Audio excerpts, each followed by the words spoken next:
High, I am back. My name is Debabrata রায়।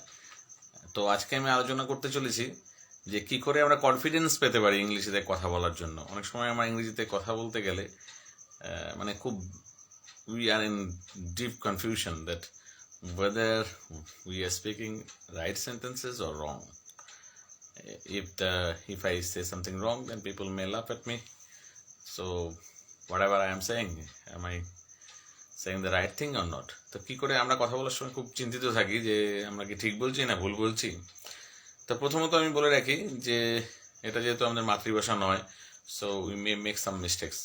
আমরা কিছু ভুল করতেই পারি যদি আমরা শিখতে শুরু করি, কিন্তু সেই ভুল করার ভয়ে শিখবো না, চেষ্টাই করবো না, এটা আমার মনে হয় ঠিক নয়।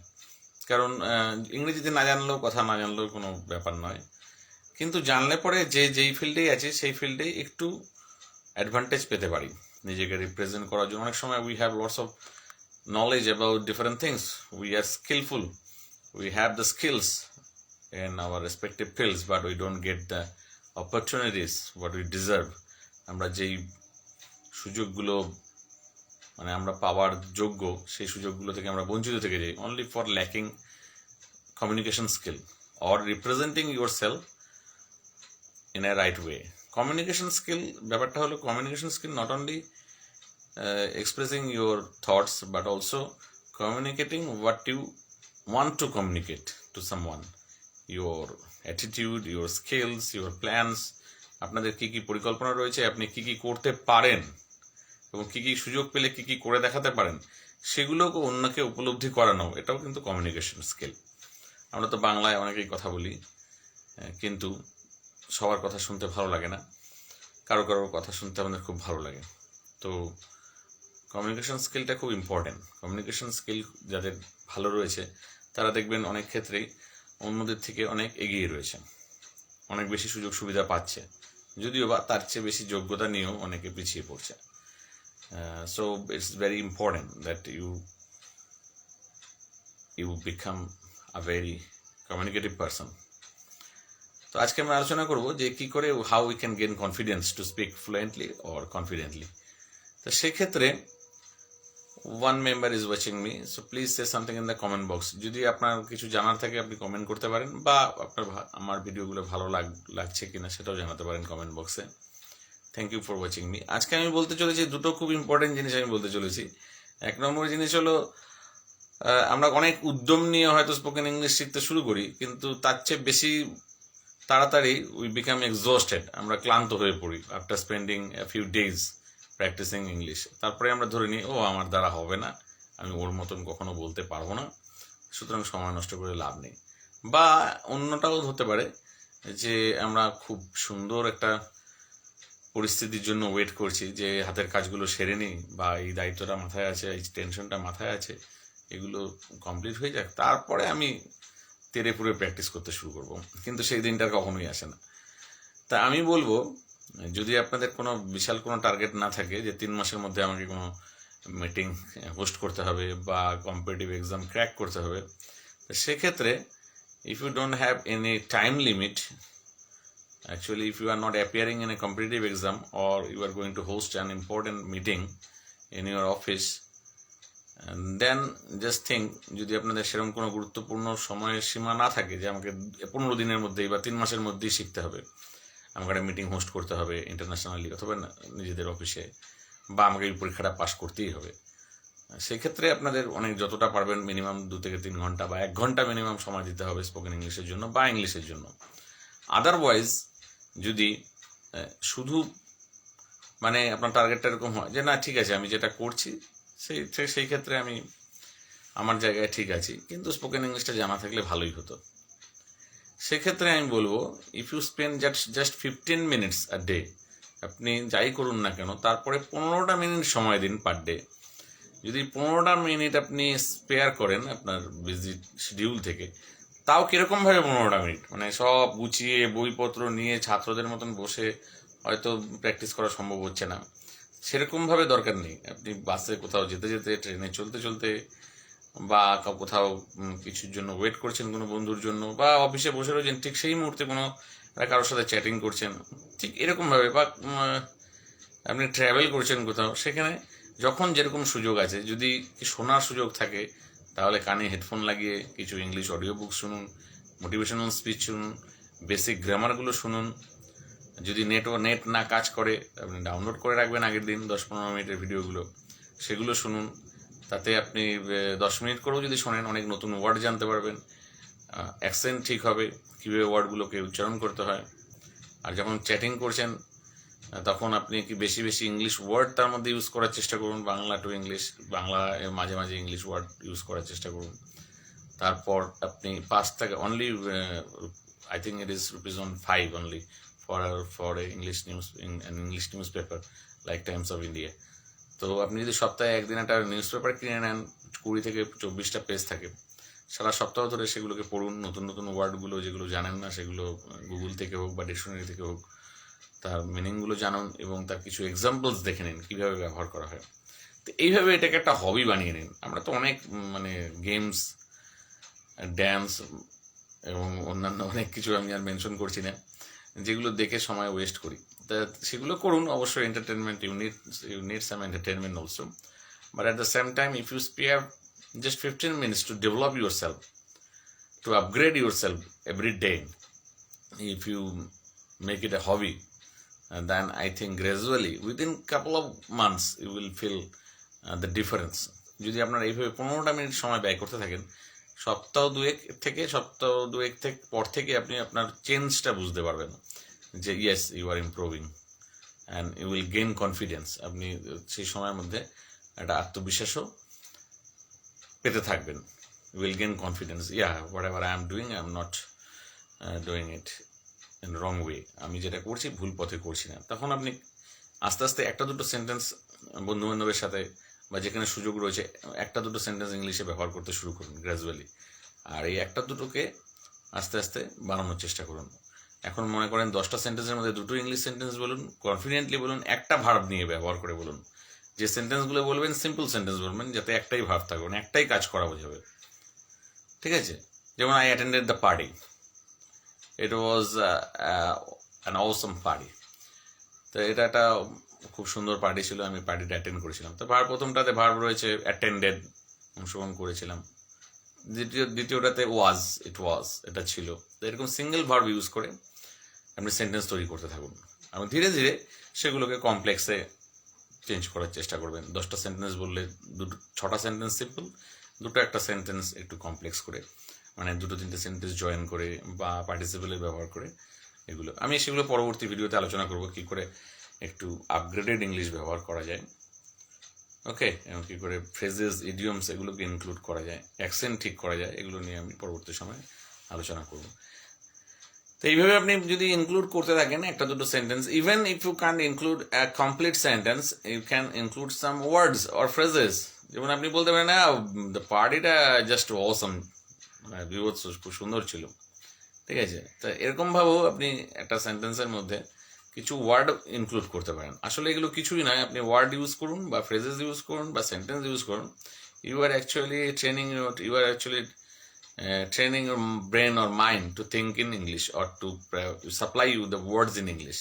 আসলে আপনি যখনই ইংরেজিতে পড়ছেন, শুনছেন বা দুটো একটা ওয়ার্ড বলছেন বা টাইপ করছেন, you are connecting your nerves. এগুলো ওয়্যারিং হচ্ছে। ঘরে যেমন বিভিন্ন জায়গায় ওয়্যারিং করি আমরা, হ্যাঁ, কেবল ফেলি তার দিয়ে, পয়েন্ট বোর্ড থেকে আপনার লাইট পর্যন্ত বা ফ্যান পর্যন্ত ওয়্যারিংগুলো, এগুলো হচ্ছে ছোটো ছোটো ওয়্যারিং, একটা পয়েন্টের সাথে কানেক্ট হচ্ছে।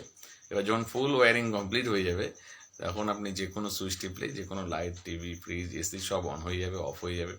So you are just wiring your brain to connect with your lips, with your imagination. আপনাদের মস্তিষ্কে কিছু জায়গায় কিছু ওয়ার্ড স্টোর রয়েছে, কিছু ফ্রেজেস স্টোর রয়েছে, কিছু জায়গায় আমরা কোনো একটা বিষয় নিয়ে ভাবতে পারি, we can process, we can think about a topic, what to mention, what not to mention. এবার সেই থিঙ্কিংটা, সেই তার রিলেটেড ওয়ার্ডগুলোকে কানেক্ট করা অ্যান্ড সেগুলোকে গ্রামেটিক্যালি অ্যারেঞ্জ করা, তো এই প্রসেসগুলো চলতে থাকে। তো এগুলো যত প্র্যাকটিস করতে থাকবেন তত বেশি ফাস্ট হতে থাকবে এবং একটা সময় you will speak fluently and confidently, and it will sound like that you are speaking just like native speakers without thinking over any any grammatical rules, or you are just so spontaneous that you need not to think about, you do not need to think about anything about grammar or words, everything is in your lips. তো মনে হবে যেন সবকিছু আপনার ঠোঁটের গোড়ায় রয়েছে, কিন্তু আসলে প্রথম দিকে একটু সময় লাগে, কিন্তু প্র্যাকটিসটাই মেন কথা।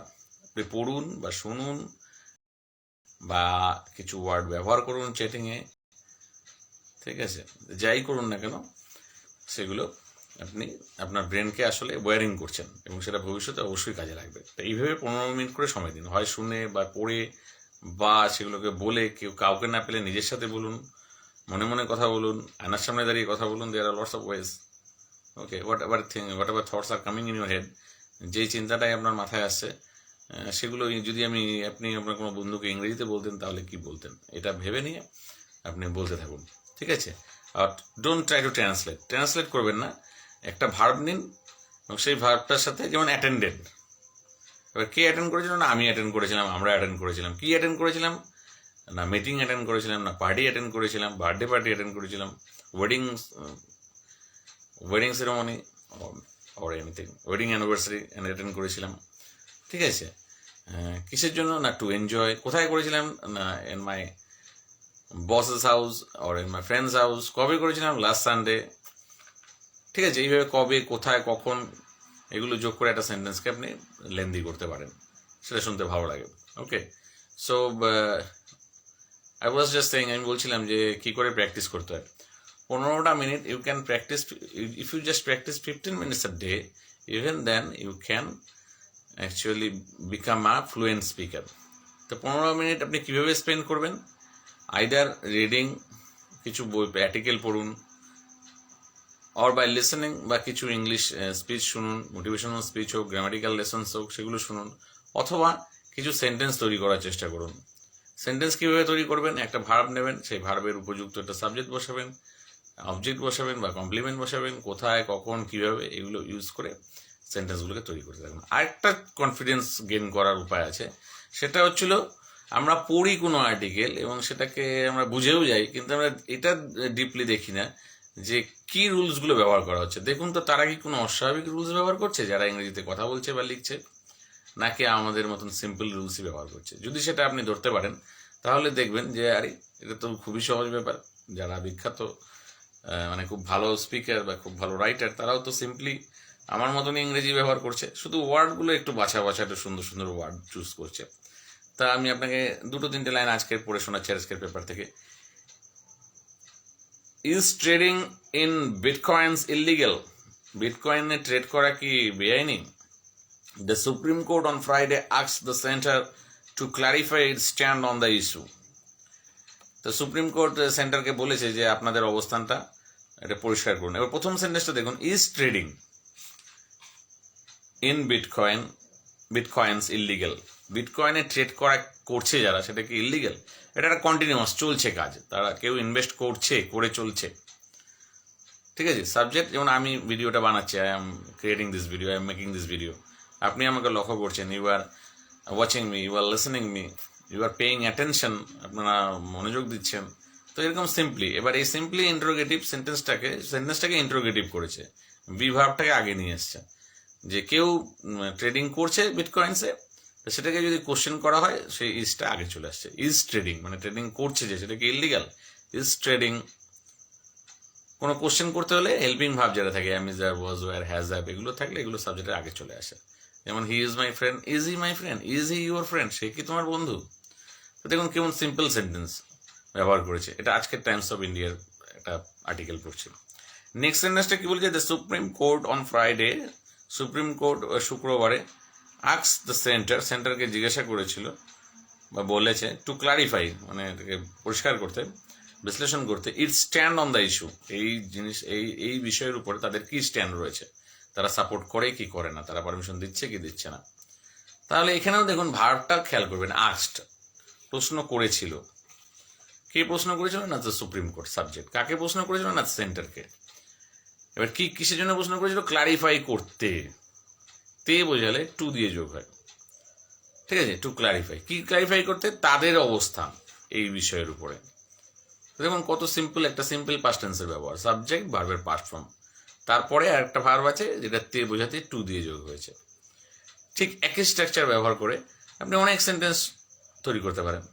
যেমন he asked me to attend his function বা অ্যাটেন্ড হিজ প্রোগ্রাম, সে আমাকে বলেছিল তার প্রোগ্রামটাতে অংশগ্রহণ করতে। He asked me to join the meeting, সে আমাকে বলেছিল মিটিংয়ে জয়েন করতে। He asked me to play the game, সে আমাকে বলেছিল গেমটা খেলতে। He asked me to invite others, সে আমাকে বলেছিল অন্যদেরকে আমন্ত্রণ জানাতে। ঠিক আছে, তো এরকম যে কোনো একটা স্ট্রাকচার দেখুন, সিম্পল একটা প্রেজেন্ট কন্টিনিউয়াস আর ইন্টারোগেটিভ রয়েছে, একটা সিম্পল পাস্ট টেন্স রয়েছে, সাথে ইনফিনিটিভের ব্যবহার রয়েছে। তো এরকমভাবে যখনই আপনারা কারো স্পিচ শুনছেন বা কোনো আর্টিকেল পড়ছেন, তার ব্যাকগ্রাউন্ডটা, তার স্কেলিটালটা একটু খেয়াল করুন যে কোন টেন্স ব্যবহার করছে। ওকে, তাহলে দেখবেন সবাই কিন্তু খুব সিম্পল গ্রামারের নিয়মগুলো ব্যবহার করেই লিখছে। আর টাইমস অফ ইন্ডিয়ায় ছাপা হয়েছে, নিশ্চয়ই খুব একটা সাধারণ লেখা নয়, মানে যথেষ্ট যোগ্যতা রয়েছে, কিন্তু তারাও সিম্পল রুলসের উপরে বেস করেই লিখছে। So this is the secret. Vidyasagar সেতু বা অন্য ব্রিজ দূর থেকে দেখলে মনে হয় অনেক জটিল, অনেক বড়, কিন্তু দেখবেন ওই একটা সিম্পল মানে স্ট্রাকচারের রিপিটেশন করেই এত বড় ব্রিজ তৈরি হয়। ঠিক আছে, তো আপনি যদি সেগুলোকে স্প্লিট করেন আপনার টার্গেটটাকে বা আপনার পড়াটাকে, ব্যাপারটা আপনার কাছে অনেক সহজ হয়ে যাবে। ঠিক সেরকমভাবেই আমাদের প্র্যাকটিসটাকে যদি আমরা মানে কারোর সাথে কম্পেয়ার না করি, if you don't compare that am I speaking like him or her or my boss or my friend, তখনই ব্যাপারটা জটিল হয়ে যায়। কিন্তু যদি আপনি এইভাবে পড়া শুরু করেন যে ঠিক আছে, আমি তো যা করছিলাম আমি 15টা মিনিট সময় দেবো বা 5টা মিনিট সময় দেবো, এবং কালকের থেকে আজকে আমি নিজেকে একটু ইমপ্রুভ করতে পারলাম কিনা, একটা নিয়মকে আমি সঠিকভাবে ব্যবহার করতে পারছি কিনা, বা একটা নতুন ওয়ার্ড আমি ব্যবহার করা শুরু করলাম কিনা। অনেক ওয়ার্ড আমরা জানি কিন্তু ব্যবহার করি না। We know lots of words but we don't use, we never utter those words in our speech. আমরা বুঝি অন্যরা বললে, কিন্তু সেগুলো আমরা নিজেরা বলি না। সেরকম একটা ওয়ার্ড আপনি ব্যবহার শুরু করলেন কিনা, নতুন একটা ওয়ার্ড জানলেন কিনা, যদি তাও করেন তাহলে কিন্তু আপনি ইমপ্রুভ করছেন। You have started your journey to get success in life. এটা একটা মানসিকতা, not only about English, about anything. If you have the courage to start, then you can achieve lots of things in your life. Don't deprive yourself from whatever you deserve. তাও একটু সময় বার করলে, একটু নতুন কিছুর জন্য একটু সময় দিলে এবং সাহস নিয়ে চেষ্টা শুরু করলে জীবনে অনেক কিছুই অ্যাচিভ করা যায়। Thank you for watching my video. যদি আপনাদের ভালো লেগে থাকে এবং শেষ পর্যন্ত শুনে থাকেন, তাহলে অবশ্যই লাইক করবেন এবং বন্ধুবান্ধবের সাথে শেয়ার করবেন। আর যদি কোনো প্রশ্ন থাকে, if you have any question in your mind, then you can ask me in the comment box. আর যদি মনে হয় যে প্র্যাকটিস করবেন আমার সাথে, তাহলে অবশ্যই আমাকে কমেন্ট করে জানাবেন, আমি রিপ্লাই করব কী করে আমার সাথে প্র্যাকটিস করতে পারবেন। Thank you for watching this video.